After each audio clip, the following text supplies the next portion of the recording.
listening to The Edge, everything bass fishing, coming to you worldwide from Megaware KeelGuard Studios.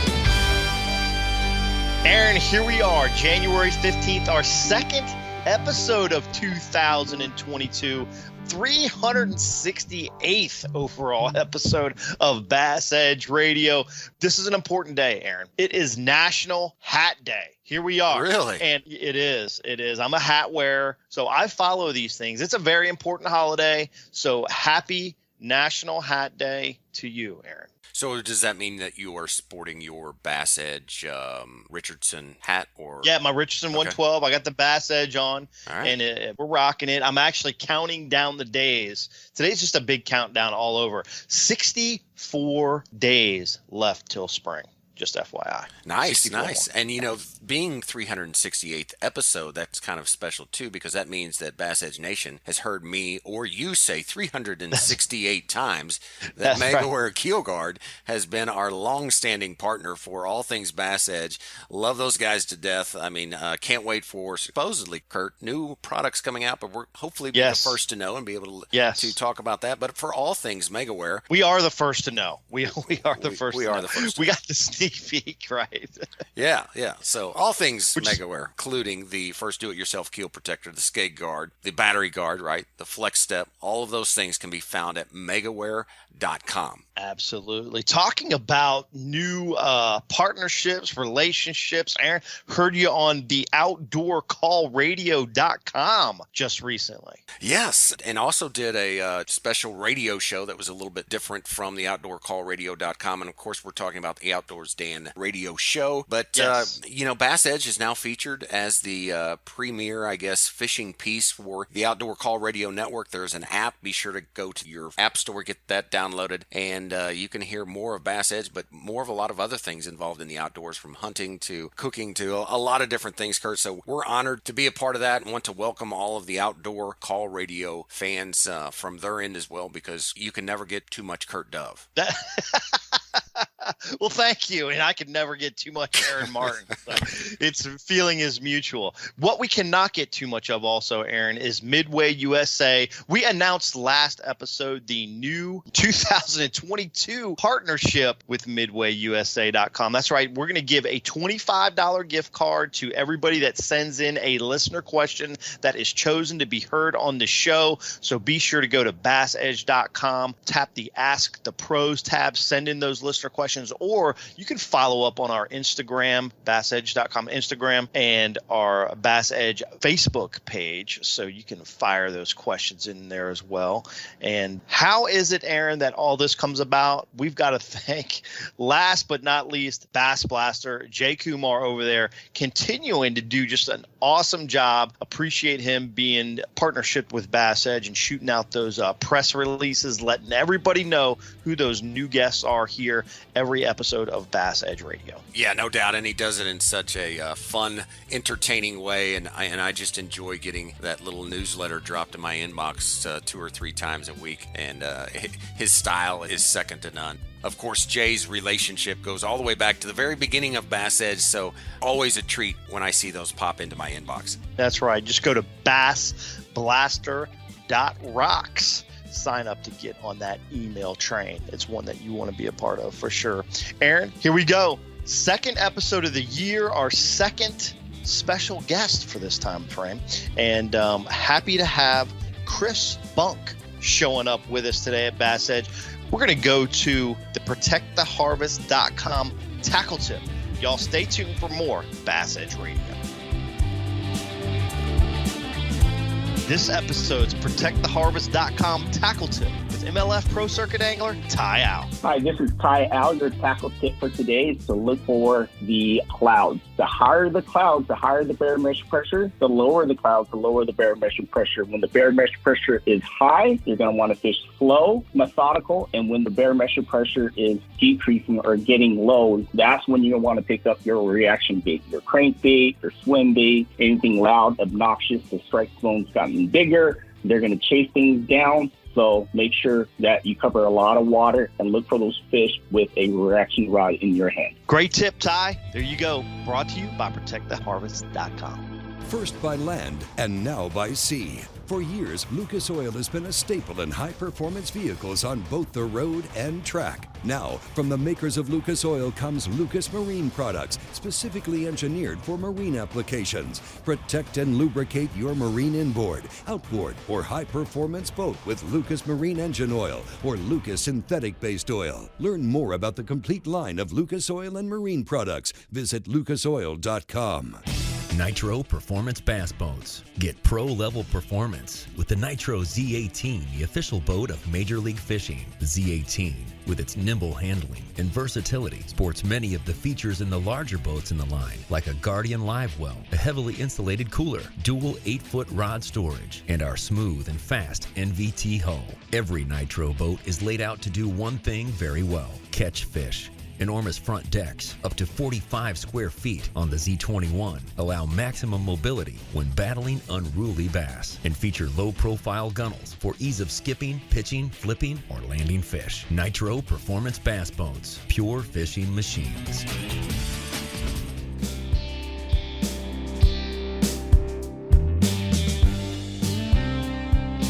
Well, Aaron, as promised, another special guest for this segment of the show. Man, had to have this guy on because he gives us a third-person insight on a few items we've been talking about for the last year or so and how really important they are.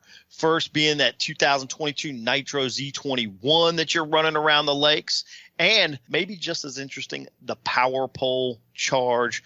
Chris Bunk on the show. Great to have you with us today, Chris. Thanks, Kurt. Thanks, Aaron. Yeah, so like Kurt said, BassEdge Nation, BassEdge Radio, we just thought it was important to give more or less a testimonial of things that we often promote and discuss on BassEdge Radio. And certainly, Chris, you and I've known you for, 30 years, but 25 anyway. You're not quite that old. But, with you kind of running the new Nitro for several days last month. Matter of fact, Kurt, I don't know if I told you this. I hate to say this. He actually broke it in for me. Really? That's a lot of trust. I know. That's a lot of trust. I know. The first time on the water. And here you go, Chris. Why don't you take the Nitro and sling her around a little bit? Yeah. Well, he's an engineer. I figure, he certainly has the mental bandwidth. But anyway, we... That just means he can fix it once he breaks it. Exactly. That's right. That's right. It's all insured, right? But, just wanted, Chris, to get your thoughts on what were your first impressions of the 2022 Nitro Z21? Yeah, absolutely. Thanks, guys, for having me on the show. First of all, number one, it's the best hole design yet. The Z21 XL, had a great hole shot with that Mercury 250, the Pro XS 4-stroke. It was smooth, and it was really a really stable ride, even in the rough water. It was awesome. Even, all practice before the tournament, it was beautiful and sunny, calm. It was easy to get around, no boats on the water. But the last day of the tournament, we had 25+ mile-an-hour winds, ripping up the channel in places. Had no problem getting around, moving around, getting back, wasn't bounced around. We've all been in rough boats, right? But this was not one of them. Chris, I ride also a White River Marine Group rig. It's a Ranger. But one of the great things that Nitro also has is that big, wide deck. How was that platform while you're actually working the fish, going down the bank, working the deep water? How comfortable was just the fishing platform? Yeah, Kurt, that's right. That front deck is huge. It is fisherman friendly. The tackle storage, number one, and how the rod boxes in the middle are laid out with the split box down the middle. I took a lot of tackle and I fit it all in there. But as far as moving around the boat, a lot of tackle, big. I would call that almost a problem. He sent me pictures of when he loaded the boat up, and I think I think it looked like he raided a bait store. I had everything but 10-inch worms in there. I didn't figure I need them at Table Rock, but I pretty much had the garage in the boat, and it fit. That's awesome. Comfortability, a big key, and having everything you need, from a mental perspective, just, keeps you comfortable out there on the water. If you got an idea, it's with you, you can pick it up and give it a shot, new technique, whatever it is out there. So that's really important. Chris, I understand you are also amazed. We actually had Kurt Hill on from Powerpull earlier this year talking about the Powerpull charge system. Heard you were crazily impressed with what the charge system provides from a boat's power standpoint. Absolutely, Kurt. The Powerpull charge system, the thing that blew me away is I didn't have to plug it in at night. Let me explain. We were staying at a place at a resort that didn't want us plugging in our boats into the building, due to insurance requirements. I was able to load the boat on the trailer after each day of fishing, park near the resort, and not have to worry about plugging in for the next day. I fished 4 straight days, and I was utilizing the Garmin LiveScope continuously, and that was really my main pattern. And I didn't plug into power for 4 days. I mean, how cool is that? Yeah, because I stayed down there, and it was not, even though it was a nice resort, Kurt, but it was not necessarily angler friendly with regards to plugging in boats. But the other thing that I appreciated too, because when I came down to meet up with these guys, and you know how all of us anglers are, we're all standing around in the parking lot, right? Well, I'm kind of the last one to the party because I've been working; those guys have been fishing, and we loaded the Chris, the Sea Monster app, and we started messing with that, and then being able to control, Kurt, how you can transfer power or where the priority charge goes. Very, very fascinating because, the LiveScope runs off of the cranking battery. So the cranking battery, that pulls a lot of juice, right? But very interesting on how that app, and you're able to switch that just throughout the day. Well, I was just going to mention too, Chris talked about not plugging in for a couple of days. And, the reason that you can do that is because of that app, because you know exactly where you're at as far as percentage of battery, what kind of juice you got, what's been maintained throughout the day. And then when you come back at the end of the day, you didn't have to, in this resort situation, which big bummer, let's call them out. No, let's not. but anyway, what your power management is. You know where you're at. So Chris didn't have to worry about, oh my God, man, I can't plug in. Am I going to have enough juice for the next day? All he had to do was look at the app and be like, dude, I'm at 94% or 89% or 85%. I got plenty of juice for the next day. So really, really critical part of that Powerpull charge system. Absolutely, Kurt. And the thing that I didn't practice, I was on the trolling motor a lot during practice. So I had all the power going to the trolling batteries, and I was live scoping, but I wasn't necessarily fishing for tournament fish. So I was finding them, trying to find them. But during the tournament, we switched it to throw all that juice when the big motor is running to the starting battery where the live scope was connected. And I could watch that graph all day long and watch that voltage all day long. It got down to 12.4, 12.3. I could start to see some grains in the screen. I could just fire the big motor up and run another spot and be back up to 12.7, 12.8 and keep going. It was awesome. That's great to hear, man. Guys, it's so awesome to hear, like you mentioned, Aaron, at the top of this thing, testimonials from products that we try to educate BassEdge Nation about, and then having a guy like Chris, third-party person, just come in after he ran, Aaron, your rig for several days at an event and just kind of express the true operational functions of these products. Well, I got to be honest, Kurt, it was selfishly motivated. I was hoping some of his 2-time co-angler of the year was going to rub some good mojo on my boat, but I haven't got to get in it yet. So anyway, well, Chris, again, thanks for carving out time. Also, just, thanks for giving some honest feedback and messing with that for the 4 days that you had it. But awesome to hear that perspective, like Kurt had mentioned. But all right, guys, we've got to keep moving on, as we've got the Lucas Oil Angler Spotlight is next right here on BassEdge Radio. Hang tight. This is MLF Pro Circuit title champion Jimmy Washam. This is professional angler Andrew Upshaw. This is BASS Elite Series champion Brian Schmidt. This is BASS Open champion Nick LeBrun, right here on BassEdge Radio. Know the importance of protecting your investments, so why use anything else other than the original and toughest DIY keel protector for your boat? Megaware KeelGuard. Grinding sand, abrasive rocks, and concrete ramps are no match for our exclusive contoured edge and patented technology. Megaware KeelGuard keel protectors are made tough and made to stick. Their do-it-yourself installation takes less than an hour, providing the longest-lasting, most dependable keel protection for your boat, guaranteed for life. Developed specifically by boat builders offering the best keel protection in the industry. Also from Megaware KeelGuard, Skeg Guard, Flex Step Pro, and Pontoon Guard. So give your boat the performance edge. Put on the protection the pros pick. Megaware KeelGuard.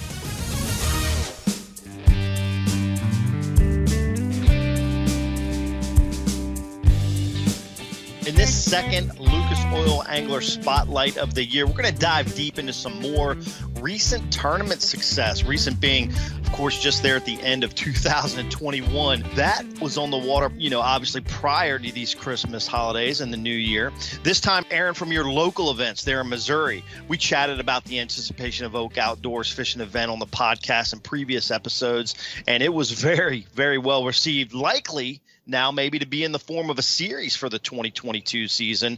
But before we get there, let's chat with the event winner this past December, Jeff Epley. Welcome to BassEdge Radio, Jeff. We appreciate you joining us. Thanks for having me. Well, Jeff, word on the street is that the Oak Outdoors, this was kind of a pretty big deal for local anglers with several full-time pros, in the field. And this was one event that I would have loved to fish. I chose not to. And I'm actually kind of glad I did. When I saw the roster that was on there, I donate a lot of money in other areas, so it just didn't seem right to have to do it again. But, congratulations, like Kurt said, but kind of anxious to hear what your thought was after pulling out the win with incentive money and everything, a $17,000 payday off of a $400 entry fee. Yes, it was very unbelievable. When I entered, I had no idea who the other competitors would be until the boat numbers come out. And I looked down that list and I thought, this has turned into a pretty big deal. The event that you guys had put together up here. And, we haven't had one of this magnitude in a while, for actually quite a few years. And it was just a great event. It was very well run, and it was just a lot of fun. The time of the year couldn't have been better. Jeff, how was it out there sitting? You saw those anglers list, as you mentioned, some names like Cody Hoff did really well in the event. You had Bradley Hallman in the event, Jeremy Lawyer. I saw some of Hibdon's, Chad Morgenthaler, a lot of full-time pros out there. What did it feel like before you took off that morning?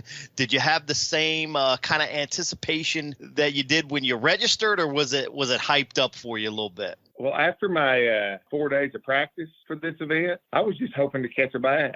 Yes, no joke, no joke. That's basically how it went. I've seen lots of people fishing deep along with myself, and then I see who's in this event, and those guys are very well respected and very well known bass catchers. And, and it's great to be able to compete against guys like that occasionally and, and find some success.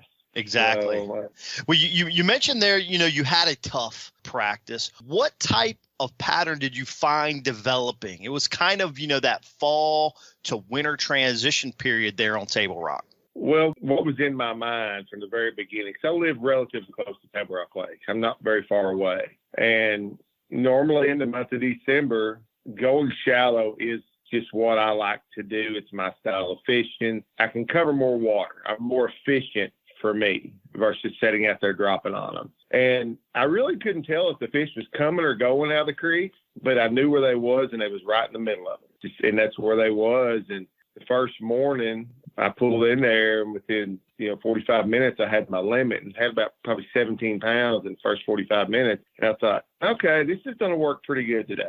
And then the bite just got better and better as the day went on, and ended up creating up to the 19, whatever it was, the first day. And it was just one of those magical days that everything went right. Lost one fish the entire tournament. It was dialed in. You knew exactly where to go and what cast to make. So, Jeff, were you, when you said that the bait and the fish were predominantly located in the middle, because you are correct, there was a lot of guys, and I only got to go out on the water one day during that week of your practice down there, but it seemed like there were a lot of anglers focusing kind of on that deep. And when I say deep, to put it in perspective, you might be setting out 80 to 100 foot of water, fishing for these moving schools that were kind of moving at a rapid pace. Is that the pattern that you followed, or were you pushing to the backs, or did you find them more on the bank? How did that transpire? Where I had found my better quality fish was like halfway back in the creek, but on the bank. I had guys fishing around me for 2 days. There was not a single soul on the bank with me for 2 days. And I was around guys every creek I went to. They're all out there dropping on them. And, and I was doing that too, in practice, and I'd done some in the Derby, but the quality was not out there. Right, right. 6 of the 10 fish that I weighed was smallmouth. Wow. And that's what made the difference. And I don't think, there may be people that don't realize the quality of smallmouth that's in Table Rock Lake, but those are some big, big fish. that are roaming around at that place. You betcha. And let me tack on to that. The reason why the committee picked that December date was, first off, there was not a lot going on, right? It was trying to draw the 100 of the best anglers, and I think it did its job on that. But also just the excitement of thinking that anglers would have an opportunity to go fish whatever they like to do, and maybe throwing a wiggle board, throwing a jig. But as practice developed and talking with a lot of the anglers, it was tough on a lot of guys. Yeah, I kind of heard the same thing. When I went and practiced those 4 trips, I made 2 casts up shallow, and I caught 1 smallmouth about 13 inches long. And I knew right then that was going to be enough. I didn't need to throw anymore. And so I just kept looking for something deep and deep and deeper and deeper. And I just couldn't find anything that suited me. And then the wind was blowing Saturday morning. The conditions set up right, and it worked out. It worked out pretty good. Jeff, you talk about fishing shallow. What kind of techniques did you rely on during this event? I threw a crankbait the entire time. That's every fish I weighed. Well, 9 of the 10 was caught on a crankbait. The last fish on Sunday at 3 o'clock, I went to a creek and picked up a jig and caught my biggest fish on Sunday. It was just a few minutes left before weigh-in. We talk about crankbait fishing a lot here on the show. Is it one of those deals where you had to make contact with the bottom? Were you fishing, more shallow, like 0 to 5, mid-depth 5 to 10, or getting down there a little bit deeper on some of those steeper drops there at Table Rock off the bank where you can throw a deeper diving crankbait and still be on the bank? How was your setup going with that, and what worked out best for you that week? It's actually kind of strange because I was setting – my boat was between 18 to 20 foot of water the entire time, and I was throwing a shallow running crankbait. So I wasn't necessarily hitting the bottom. I had just found where the fish was setting. They was kind of suspended up just a little bit. But the corners of boat docks was a big, big key. I could catch keepers just going down the bank, but when I would get to the corners of the boat docks, that's where the bigger fish was. Seemed like every corner that I would stop on, it would be a 3+ pounder. Did it seem to matter, Jeff, as far as bottom composition, or did there need to be like pole timber in the area, or was it just more of the overhead cover? It was just mixed rock. That's all it was, gravel to chunk, up around the front corners of the docks. That was the main ticket. Overall conditions, Jeff, were they pretty sunny? Do you feel like the fish were just utilizing, those docks kind of as ambush points, staying in the shade, and then you're running that crankbait, that bait fish, by the corners of those docks, and they would just come out and ambush? And conversely, do you feel like those fish were coming from the bank early in the morning and setting up on those docks? Because it seemed like you mentioned the bite continued to be good throughout the entire day, even though you sacked them up pretty quickly? Or do you feel like those were fish that those other anglers were targeting out offshore, kind of in the middle of the creeks, that were then kind of sucking up into those docks on those conditions? I believe that these fish was setting out in the deeper water looking at the bank. They was looking towards the shallow water. They wasn't necessarily up there, because I would say 95% of the fish that I caught, my bait was never on the bottom. It was hitting nothing. It was really strange because I've only done this one other time where I've stumbled into this, and it's been a long, long time ago. This was even more strange because of the depth that I was setting. The bait I was throwing is only about an 8 to 10 foot running bait. And those fish was quite a ways off the corners of them docks, where you was hitting that 12 to 14 foot, 15 foot, and that's when they would come up and get it. And they would hit it so hard that you didn't know if you'd stuck on a cable or if you was stuck under a rock, and you just have to sit there and just hold your rod just to see if its head started moving. That's awesome. And, it was very interesting how it worked out. It was. And I mean, very impressive too. Jeff, last episode, January 1st, we had the pleasure of having the 2 gentlemen that won the $1 million for the U.S. Open on Table Rock. Very odd that we have 2 shows back to back that's both pretty big winners on Table Rock. But I want your opinion on this, because Kurt and I have spent a lot of time and talking with a lot of anglers. The forward-facing sonars is the big rage right now, because it allows you to see things that we couldn't ordinarily see in real time. Do you think the combination between the forward-facing sonar and kind of like that previous win of the U.S. Open. Do you think that just put people to where now they're focusing more on the depths and the shallow fish are receiving more pressure? Or was it just people just thought that the fish up shallow weren't responding? Because I think you kind of had that area and the shallows to yourself. I did. That forward-facing sonar has changed so much in this. I've had mine for about 3 years now, and I use it, on a regular basis. And I use it up shallow a lot too. I mean, I use it a lot up shallow, and it helps me identify, just an isolated Christmas tree that somebody stowed in there, or a rock that may be 10 or 12 foot deep. It does help up shallow, but I believe the shallow pressure, I don't think it's near like it used to be. Because when you can go out there and see a big school of them, why wouldn't you go out there and try to catch them? It's just, I'm not efficient enough doing that to catch the bigger quality fish, them 4 and 5 pound blacks. I've yet to accomplish that. I'm usually a Kentucky catcher when I'm out there. Great stuff, Jeff. Hey, we're going to pause for a quick moment. Power polling down to take a break. Jeff, hold here for just a moment. We're going to be back talking some winter bass and discussions with Oak Outdoors champion Jeff Epley. Patented in 2000, perfected over years of testing and real-world punishment, the Powerpull is the ultimate shallow water boat positioning tool. Swift, Powerpull deploys in seconds from anywhere in your boat.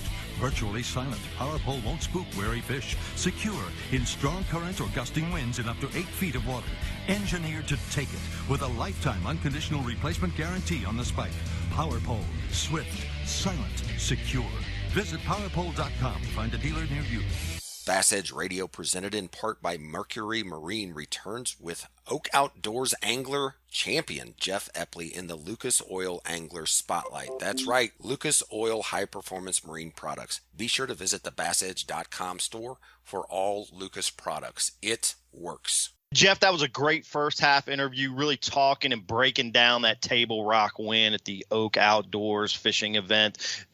Juggling tournament competition, especially for a weekend angler, can be very tough. Aaron, in our pre-discussion, he was kind of taken back, I guess, a little bit of all the things that you had going on. Felt it would be great to share to BassEdge Nation that tournament winners can't always put 100% into the event because they've got so much going on, especially from, weekend anglers like yourself. Can you elaborate to the listeners first what you juggle and then how you juggle other things going on in your life but still be a successful tournament competitor? Well, I am a full-time real estate agent. I do have a farm that I run. We have grandkids that we chase around pretty regular. We just have a lot of stuff going on a regular basis. And my life has always been that way. I've always been just kind of the local, just fish the stuff that's, within a couple hours driving distance from where I live. And there's tons of people out there that do that. If there's any one piece of advice that I could give to guys who are doing that,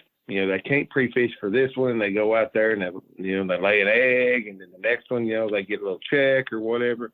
Just take time to enjoy God's creation. Don't lose sight of what you're doing, because there is very few people that's ever going to make a living at it. So, don't get so wrapped up in an event or, the things that you don't enjoy it anymore. If you can get that behind you, for me, I fish calmer, I fish slower, and I have a lot more success.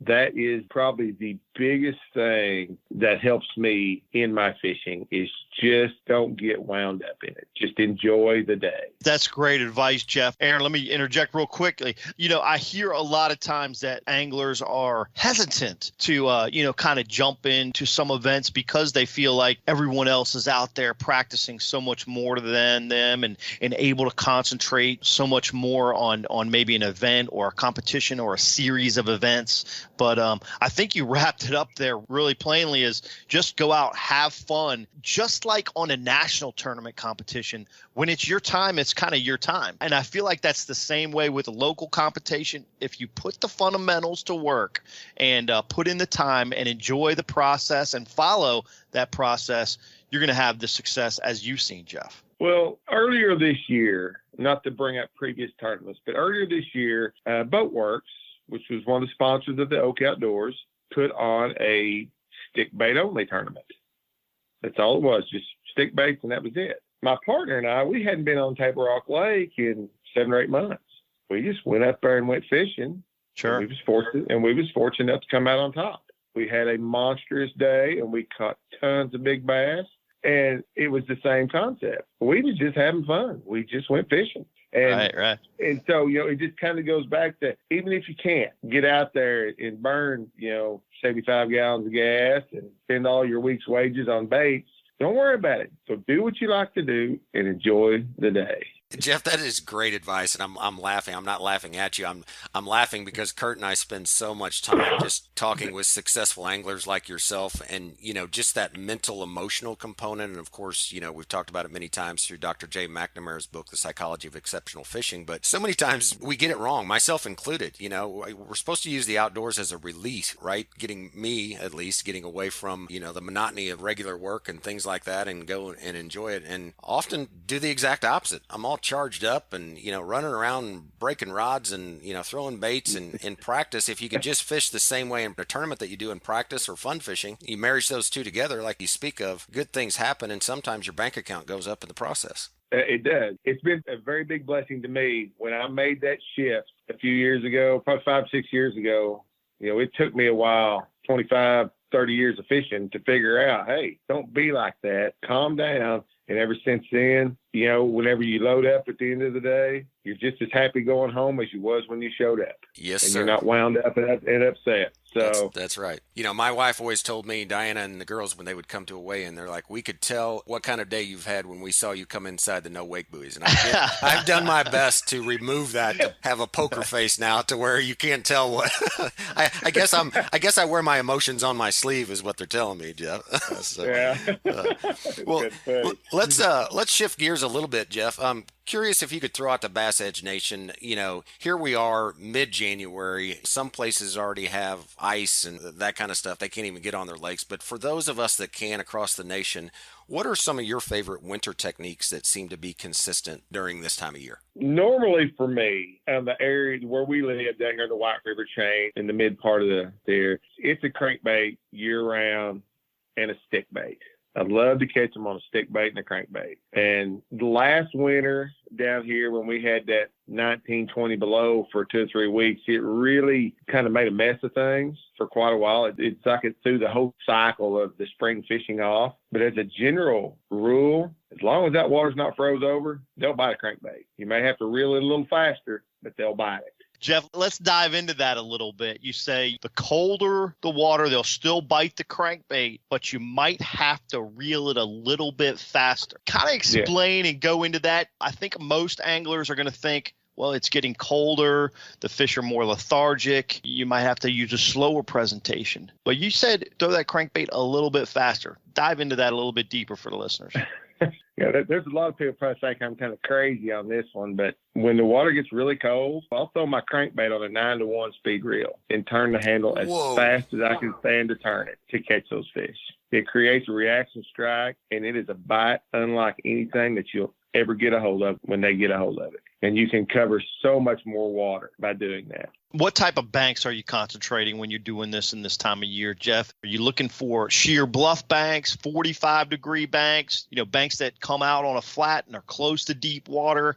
What kind of areas are you looking for that work best with this technique? Yeah, mostly what I look for is flat gravel banks with a little bit of deep water, off one side. But it's nothing spectacular. It's whatever you would do in the month of March, you can do it in January. You don't get as many bites doing it now. So we got to keep that in perspective. You're not going to go out there and catch 50 fish a day, but when you catch one, it's liable to be a pretty good one. Jeff, breaking down the fish, through this time of year, sometimes they get a little bit scattered. You talk about throwing that crankbait quickly. How do you kind of manage finding fish when they're scattered throughout the time of year? This time of year, bait fish kind of everywhere, middle of the creek channels, some up shallow. You talk about catching some fish on the crankbait. How do you manage that mentally? Is it just what you said earlier, where you might not get 40 or 50 bites? You're only looking for some better quality fish, and that's your progression? Or kind of break that down for us, if you will. Well, my style of fishing, the way that I like to fish, I'm just a shallow guy. I like shallow fishing. Now, as the water starts to warm a little bit, it starts creeping up, back up into the 50s, and you can see it going up each day, that's whenever I'll back out there a little bit with a stick bait, on some of the gravel that we have here. You may be setting out off the bank 200 or 300 yards with a stick bait and are able to catch some of those fish. The forward-facing sonar, you can see them. When you see them, you can catch them. It's pretty simple whenever they start moving in for the spawn. As far as, just the breaking it down, it's all about the conditions. If the wind's blowing, you'll see me on the bank. If it's calm, you'll see me off the bank. And it's pretty much that simple. It's not rocket science. I used to make this really, really hard on myself, thinking that, you had to fish every type of structure that was out there, but you don't. You pick the one that you like and you make it work. That's pretty much how every fishing trip goes for me. It's just like that. I just look up in the sky, and whatever the wind's doing, the sun's doing, well, I decide what I'm doing at that point in time. Wow. Not to oversimplify, Jeff, but obviously something's working, So very, very impressive. Hey, before Kurt takes us to the listener question, I just want to get your thoughts on a piece here. There's talk about the Oak Outdoors perhaps going into kind of a few tournament type series. What do you think it means for regional areas and the payback? It seems to be pretty exceptional for a $400 entry fee. Well, it provides a premium. I mean, that's a premium event for the local guys with an early cutoff, which, makes a big difference as far as who enters. And the 100-man field is just great. That is a very nice twist to this circuit, with the guarantees and everything that they do. But for me, what I see is some of the sponsors that jumped on board, in just the weeks leading up to it and sanctioned these events.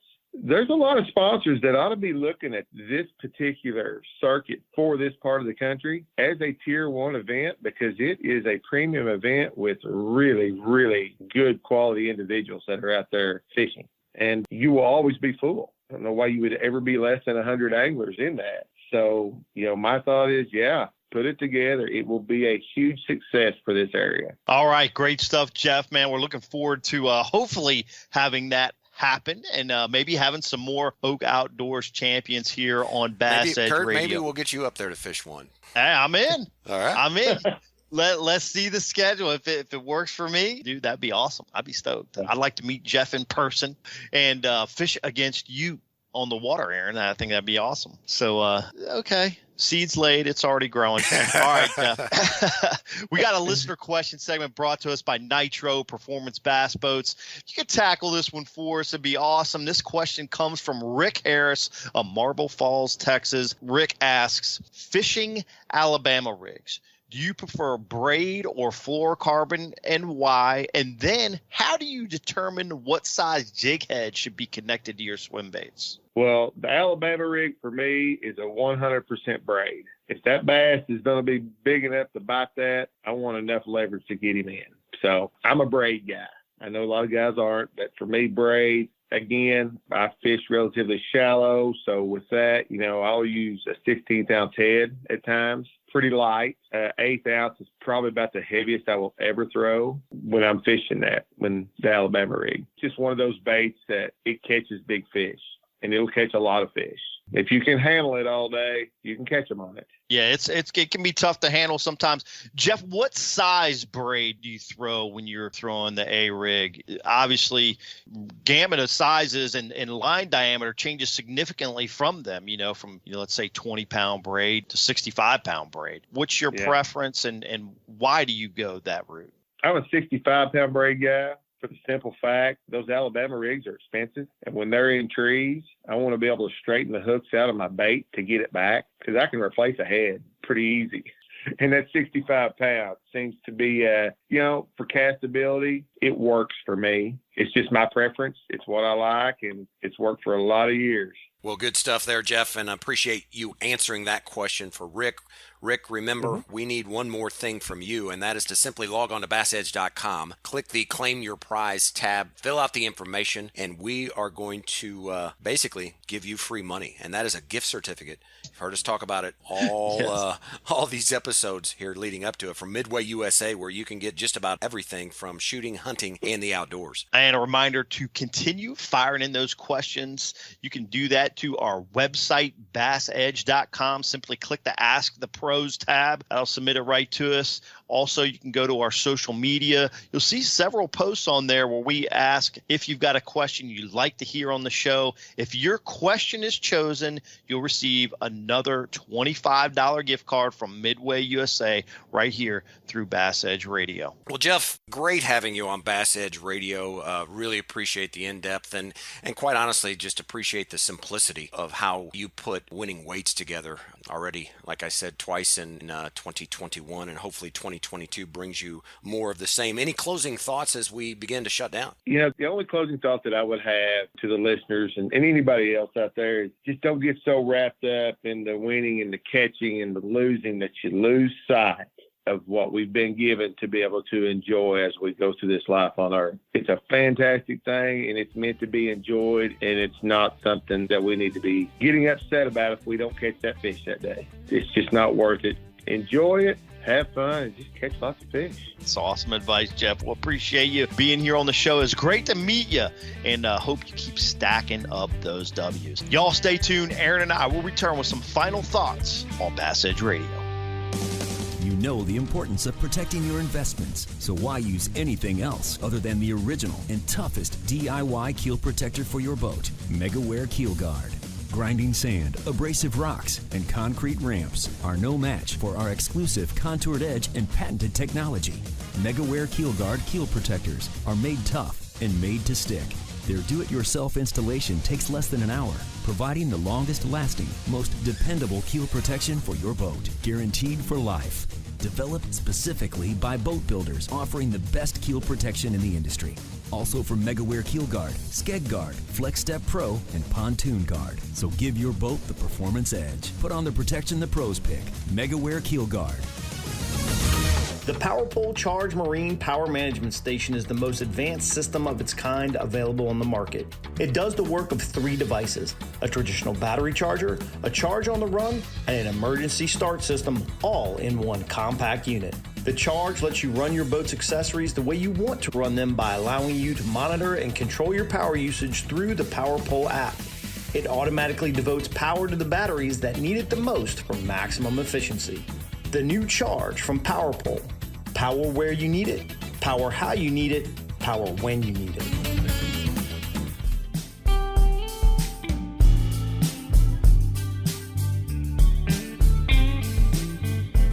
Well, Kurt, name notoriety of Jeff Epley might not be as, popular per se as some of the other anglers that we had, but that certainly doesn't take away from his winnings and what he accomplished at the Oak Outdoors amongst those that do have more than name notoriety. But one of the things that stuck out to me, Kurt, was when he mentioned about that 9-to-1 gear ratio, reeling a crankbait as fast as you can in January. Yeah, that's blistering speed. Oddly enough, I've heard of this before, but it's kind of one of those things that you hear.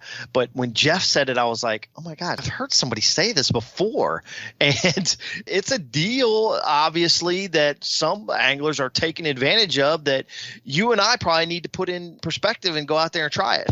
Yeah, it's just hard, like you mentioned in the interview. It's hard when you're standing out there all bundled up and can't feel your fingers, to go and start reeling faster. I think everything in my brain tells me the opposite. Right. And I think the key too is it's how you get into those moments where you're on a pattern and you see it happening over and over again, but it's not that you're getting a lot of bites. But if you stick with it, you catch good quality fish. It seems like Jeff, kind of related to that. This isn't a technique where you're going to go catch, 20 or 30 bass in a day. But the 8 bites or so that you might get after an 8-hour day fishing this type of pattern are going to be the right quality fish from a tournament perspective, or if you're just out there looking to catch a big lunker. So I thought it was a great show. Totally.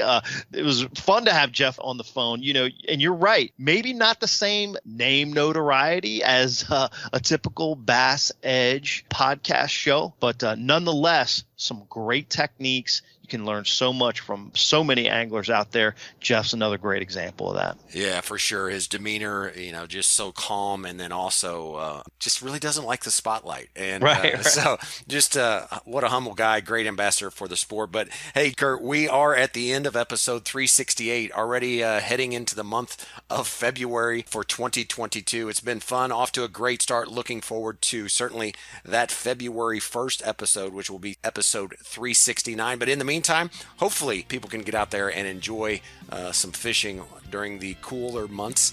And stay bundled up. Yeah, be for warm, sure. Wear layers, really important. Wear those layers. For sure. Anyway, for Kurt Dove, I am Aaron Martin, and we look forward to seeing all of you right here on another episode 369, February 1st of Bass Edge Radio.